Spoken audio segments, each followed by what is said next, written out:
Guys, I'm just working on a new OpenClaw project. Let me show you how does it help. The goal of the project is to replace our support agent with OpenClaw so that it can run 24 by 7. This agent is going to help people to reactivate their disabled account. It has the access of our applications database so it can take action based on user interaction. If the user submit all the required information, what the agent asks for, it's gonna reactivate the user's account. But if you don't submit or don't want to submit, then it's gonna permanently close his account. Let me show you a quick demo of the application.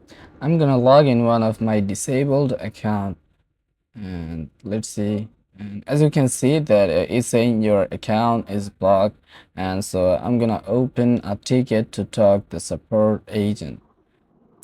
Let's say hi to the support agent and let's wait for his response. Okay, as you can see, he said, "Hi Sammy, thanks for reaching out. How can I assist you today?" So we're gonna say, "Hey, thanks. Could you please tell me why I can't log in my account?" Okay, let's send it and wait for his response. Okay, as you can see, he says, "Sure, your account was blocked due to high risk activity, blah, blah, blah. Could you please share your NID number and secret key?" So we're gonna share my NID number and the secret key. Okay, just wait again and see. Okay, as you can see, he says, "Thanks for providing your NID. Your account is active." Okay, we're gonna say thanks and log out this account. And we're gonna check this out. If this account active, I mean, did he activated our account or not? So as you can see, we're just logged in the dashboard. It means our account is been active. So he just checked our NID number and the secret key and checked everything is done, and so he activated our account again. Now I'm gonna do a different experiment. I'm gonna log in another my blocked account and check if I don't follow his instruction, does he close my account permanently or just keep it as it is. Let's open a ticket again and say, "Hi, is there anyone to talk?" And let's wait for his response. As you can see, he responded like, "Hi Tia, yes, I'm here, happy to help with your account. What's going on or how can I assist?" So I'm gonna be a bit rude at him. So and I'm gonna say like, "Hey, why I can't log in my account? What happened?" So I think he's gonna send me an apologize message with something.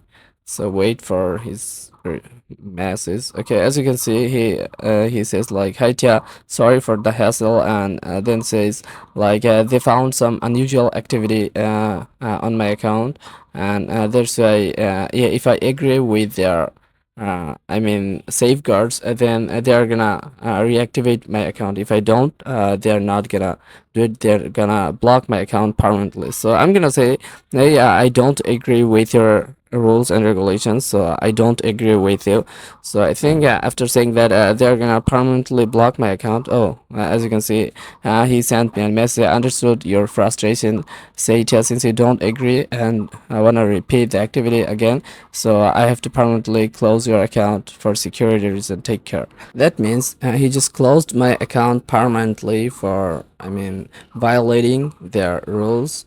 So I'm gonna try to log in again, and yeah, you can see that they just closed my account permanently, so now I can't even try to log in again. I hope you understand how powerful OpenClaw is. Although it is just a simple project, I tried to keep it simple so you understand it well, but you can achieve whatever you want with OpenClaw. Now I'm gonna show you something more. If you are already familiar with OpenClaw, I think you are gonna understand it. Now the question is, how can you make this OpenClaw more cost effective?